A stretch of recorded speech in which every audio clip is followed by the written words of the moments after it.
From Korea to Germany. From Alaska to Puerto Rico. All over the world, the United States Army is on the alert to defend our country, you, the American people, against aggression. This is The Big Picture, an official television report to the nation from the United States Army. Now, to show you part of the big picture, here is Sergeant James Mansfield. Welcome to The Big Picture. Today, we bring you another in our series of programs dedicated to the soldier who wears the blue badge, America's combat infantryman. In tribute to him, we present the story of the United States Sixth Corps, the unit that fought its way up the Italian boot in one of the toughest campaigns of the last war. You will see our citizen army, our combat infantry, win the bloody battle of San Pietro, and then go on to take Cassino by storm. This was your army in action during the last war. It is the same army that is fighting today in Korea, fighting once again an enemy who by oppression and deceit threatens our way of life, a way of life held dear by all the freedom-loving peoples of the world. It is the same army whose first blow was struck for liberty and has fought for liberty ever since.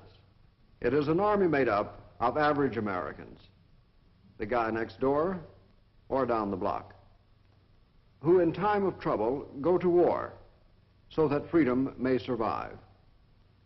And the backbone of this army is the man with the rifle, the combat infantryman, the soldier who wears this blue badge. He plays a vital role in today's big picture. But here to tell you more about our program is Colonel William W. Quinn. We take you to his office. How do you do, ladies and gentlemen? This week it's a combat engineer. Of course, the infantryman is the backbone of the defense effort, but he needs help, and he needs lots of combat support. So, the blue badge, therefore, pays tribute to the combat engineer in the Italian campaign, Naples to Cassino. By early October 1943, the Allied armies in Italy had attained their initial strategic objective. The British 8th Army now held the vital network of airfields at Foggia, while General Clark's American 5th Army captured Naples, a major seaport where supplies and troops could be landed. By keeping pressure on the enemy in Italy, the Allies hoped to keep German troops from the critical Russian front. The German 10th Army withdrew to the hills north of the Volturno and prepared for a determined stand.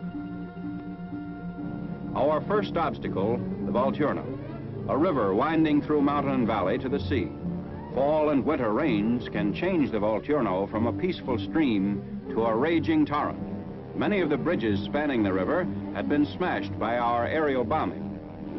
Others were blown up by the retreating enemy to delay our advance while they improved their defenses. 3 days' rain had caused the river to rise 6 feet. At some points, it had overflown its banks, swelling to a width of 200 to 300 feet. On 8th October, the 5th Army, made up of the 10th British Corps and 6th American Corps, was deployed along the southern bank of the river. The British 10th Corps front extended from the coast to Capua. The American 6th Corps area extended 35 miles east from Capua to the rocky slopes of the Matesa Range. The 46th Division was on the left, the 7th Armored Division in the center, and the 56th Division on the right.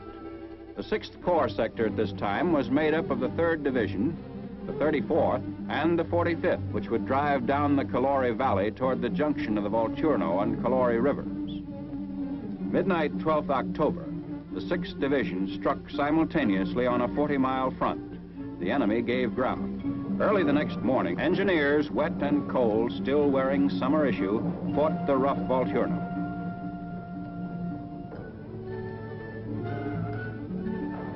Engineers supporting the 34th Division lost equipment, had to change location twice because of enemy fire.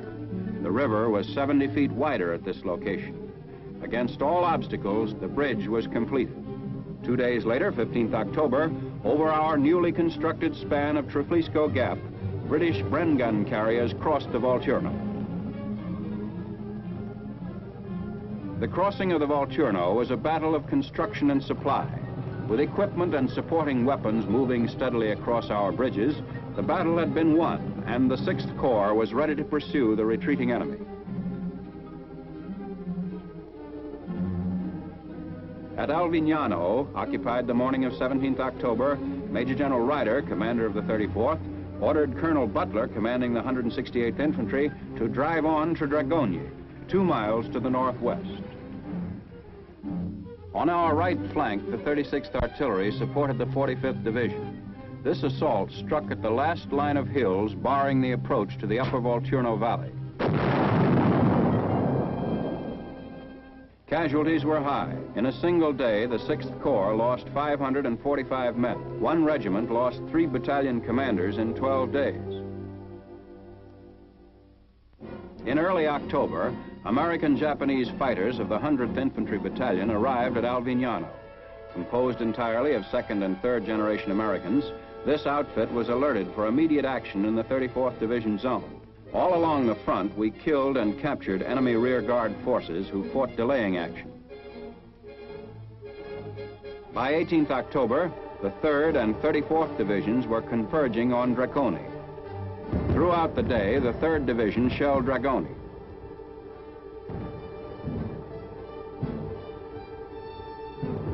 The next day, the town was occupied by the 168th without opposition. Some prisoners from the 3rd Panzer Grenadier and 26th Panzer Divisions were taken. They reported heavy casualties. From another Italian town reduced to rubble, another group of homeless refugees were evacuated to the rear.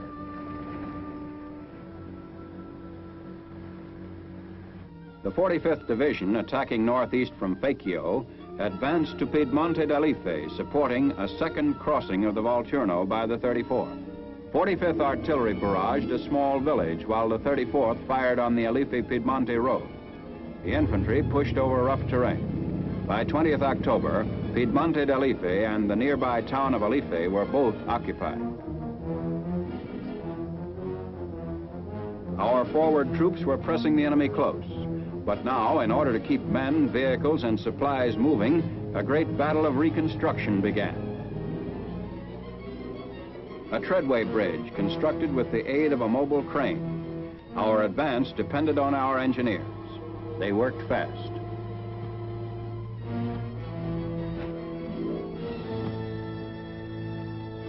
It wasn't only demolitions which faced American engineers. There was continuous rain, culverts to be dug, entirely new roads constructed.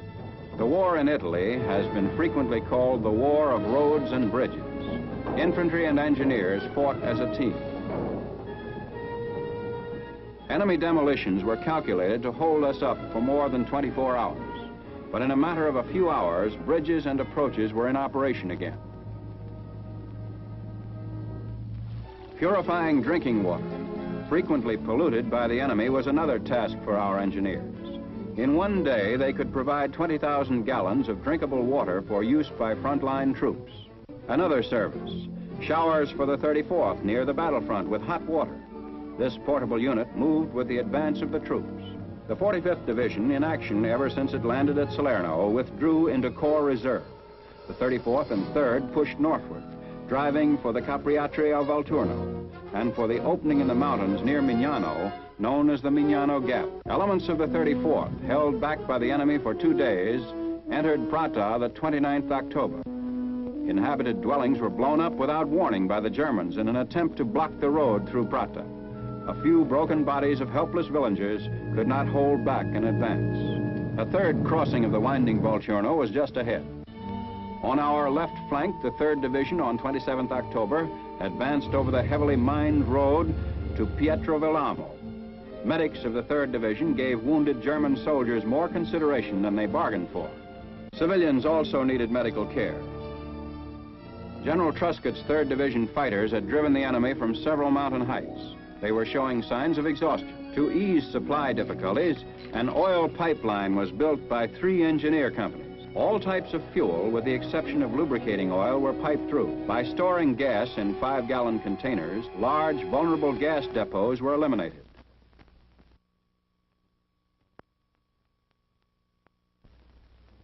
In the Venafro area on 3rd November, the 6th Corps crossed the Volturno for the 3rd time. The 3rd Division continued to press against Mignano. 504th Parachute Infantry on the right drove high into the mountains and guarded 5th Army's right flank. The 34th Division above Capriati crossed the river north of Venafro. The 45th Division moved up from Corps Reserve through Venafro and drove to push the Germans from the mountains beyond. Once more, our engineers faced the task of bridging the Volturno. Wind and rain continued. On 4th November, the Volturno, lashed by a wind of hurricane velocity, changed overnight into a raging torrent. Against all difficulties, bridges had to be replaced quickly to keep supplies moving. Wherever possible, light vehicles crossed over the riverbed. The November rain came down unceasingly. Bivouac areas became flooded fields of mud. Military operations came almost to a standstill. Roads were stretches of mire that became deeper as we pushed into the mountains.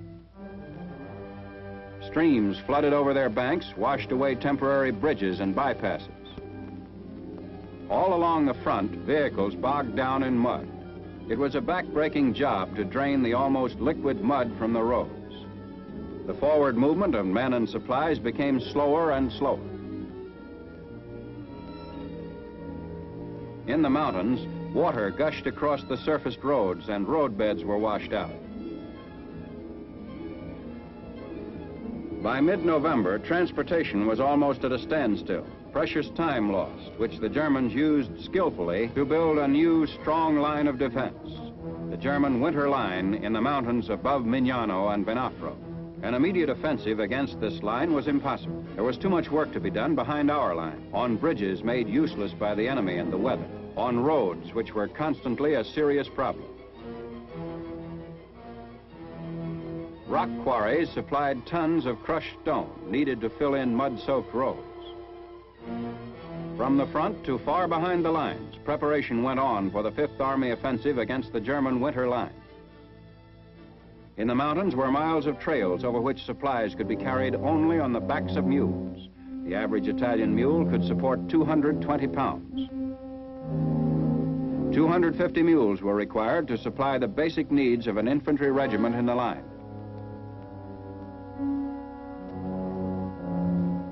There could have been no winter campaign without mules. On the flats, our trucks could churn through the mud. On the highest slopes, only men carrying light loads could make the ascent. Between these two extremes, the use of mules was an absolute necessity. After 2 weeks on 1st December, we were ready to attack the winter line. On the right, the 6th Corps with the 34th and 45th Divisions was in contact with the British 8th Army. On the left, the British 10th Corps was made up of the 46th and 56th Divisions, poised to cross the Garigliano River. At this time, a new corps, the 2nd, was brought into the center of the line and assigned command of the 36th and 3rd Division. Attached to this corps were the 1st Special Service Force, highly trained American and Canadian troops, the 1st Italian Motorized Group, and the American 1st Armored Division. This force was concentrated against the Mignano Gap, which we had to enter in order to break through to the Liri Valley, which led to Rome. The Mignano Gap is a narrow valley squeezed between mountain masses, Mount Cassino to the south and Mount Samucro to the north, on the side of which is built the town of San Pietro. Like a stopper in this bottleneck, Mount Lungo rises from the floor of this valley. Beyond Mount Lungo, there were further mountain barriers, including Mount Trocchio. Our offensive started with Operation Raincoat, code name for a thrust on the left of Mignano Gap at the Camino Hills. Late afternoon, 2nd December, 925 field pieces poured tons of shells into enemy positions.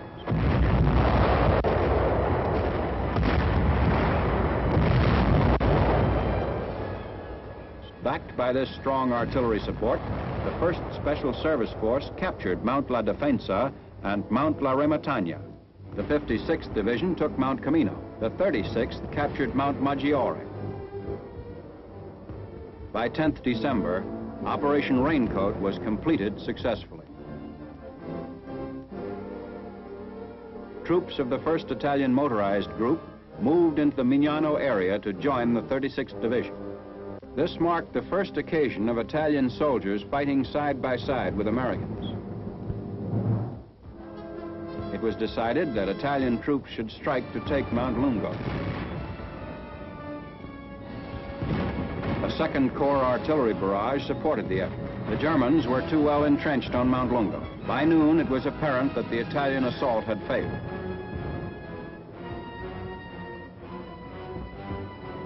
Losses were so excessive that further operations against Mount Lungo were postponed for the time being. Instead, we decided to take the town of San Pietro at the foot of the mountains. Now our artillery pounded and repounded the enemy defenses guarding San Pietro.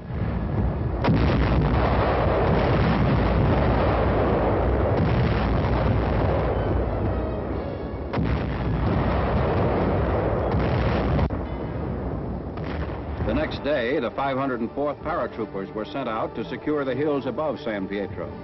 Mules carried their weapons and ammunition up the steep slopes. On 15th December, a week after their first attempt, the 143rd Regiment again moved into position for an attack on the town. German planes came over to dive bomb our positions. Smoke screens were thrown up to conceal our movements.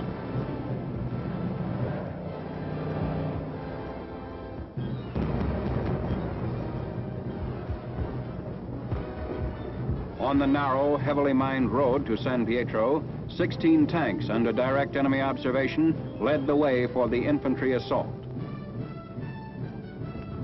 The lead tank, 3 hours later, reached the edge of San Pietro.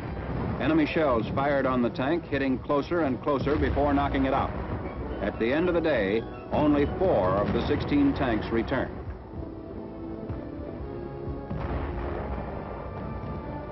Enemy decision to abandon San Pietro came after we'd won Mount Lungo. On 17th December, our lines moved into the town.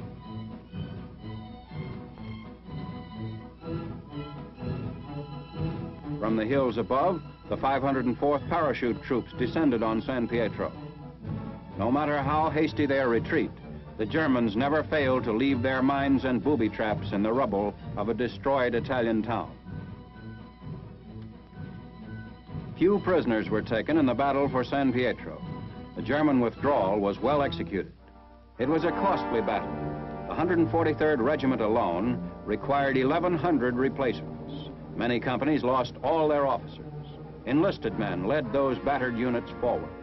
This was the scene of 3 weeks of the bitterest fighting on the 5th Army front. For 17 days, the target for the heaviest artillery concentration of the Italian campaign. The people of San Pietro came out of the caves in which they had hidden for weeks. They found little of their belongings to salvage.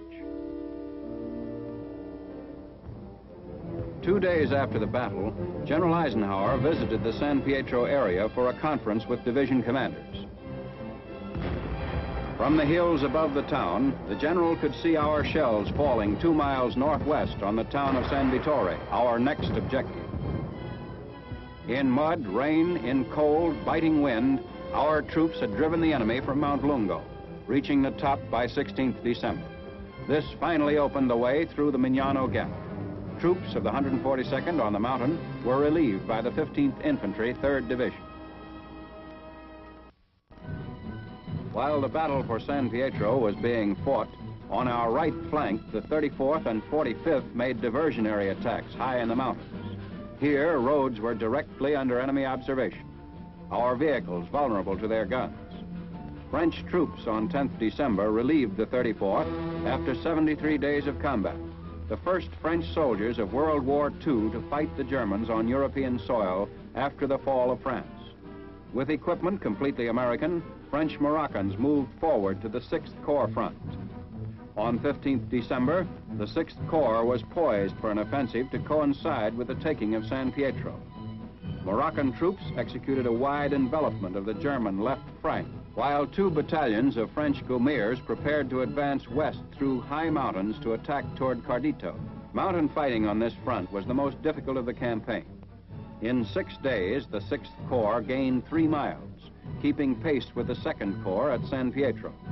Gaumiers, accustomed to quick stabs in mountain warfare, proved a valuable arm to the Fifth Army. With the approach of Christmas, the Fifth Army made every attempt to provide a turkey dinner to men in foxholes all along the front. From field kitchens, the dinner, packed in Marmite cans, was brought up the steep roads into the mountains. At the end of the jeep trails, mules carried the jugs farther into the heights.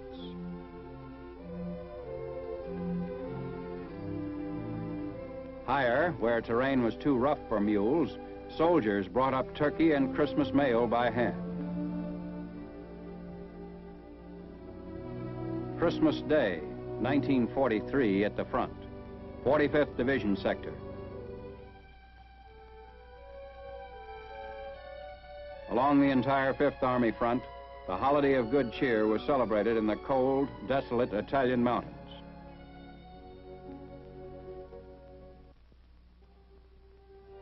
Christmas Day was not a holiday everywhere over the world in 1943.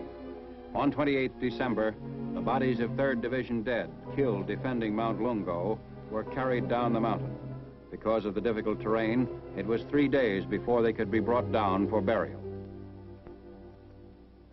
There was a short period of inactivity at Mount Samukro, while the Second Corps regrouped forces and brought up fresh troops to initiate the final phase of the Winter Line campaign. On 1st January, the Second Corps saluted the new year with an artillery salvo on German defenses guarding San Vittore. Smoke rose from the stone houses and narrow streets of San Vittore. Shells fell on enemy entrenchments on Mount La Chiaia to the northwest. With control of Mignano Gap, the heights flanking Highway 6 were all that remained of the Winter Line.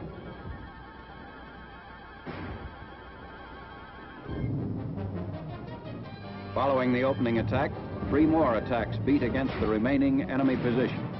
Mortar and artillery fire burst out over the entire Second Corps front.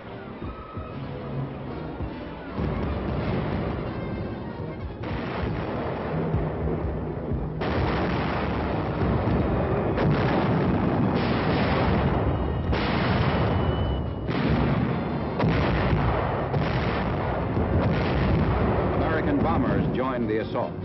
We were smashing into the last strong points of the Winter Line.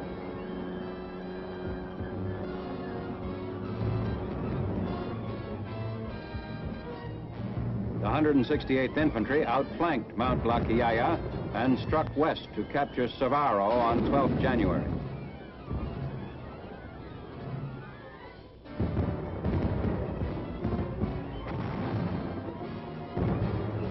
At the same time, the 135th Infantry fought to take San Vittore. After 3 days, on 7th January, the last of fierce street fighting ended. The town, although severely damaged, was not as hard hit as San Pietro. In the Winter Line campaign, we had taken a large toll of enemy equipment and captured over 2,000 soldiers.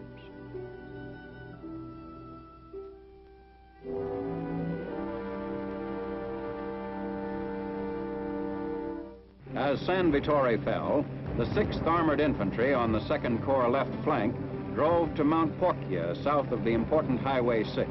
3 German infantry companies of the Hermann Goering Panzer Division were rushed in by the enemy to hold the mountain. Though the Germans created some confusion, our reinforced troops held on to their guns. On 7th January, with tank and artillery fire blazing behind them, our infantry reached the crest of Mount Porcia. 8 days later, our 135th Infantry reached the top of Mount Trocchio, the last height of the Winter Line. Now the Fifth Army stood before Cassino, guarding Highway number 6, the road to Rome. Here, tall, cliff-faced mountains, like an endless row of fortresses, cut across Italy. Around this natural barrier, the Germans built a new line. The main anchor of this line was in the ring of high mountains around Cassino. The town lay at the foot of Monastery Hill. At the top of the hill, overlooking the town, was the historic abbey, founded in the year 529. Built as a refuge for work and prayer, this impressive monument contained many medieval treasures. The Nazis removed for what they called safekeeping. The enemy denied that the abbey was being used for any military purpose whatsoever. But with the occupation of the Abbey, the Germans were in full control of Cassino, as this captured film shows.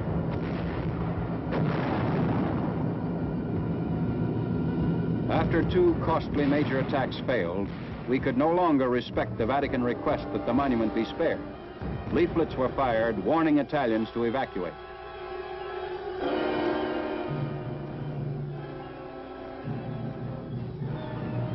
A few days later, wave after wave of our planes came over Monastery Hill. In 4 hours, 500 tons of bombs were dropped to level the Abbey.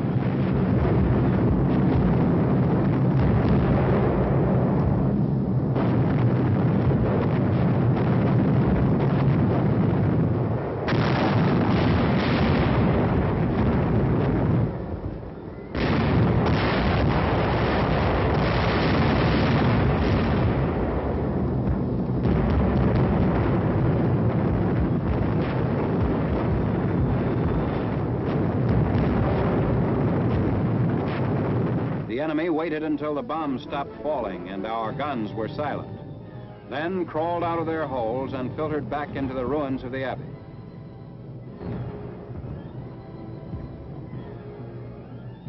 They took up new observation and artillery positions. We had reached a grim crisis. Before us, the town, Cassino, blocked our entrance to Highway number 6 and Rome.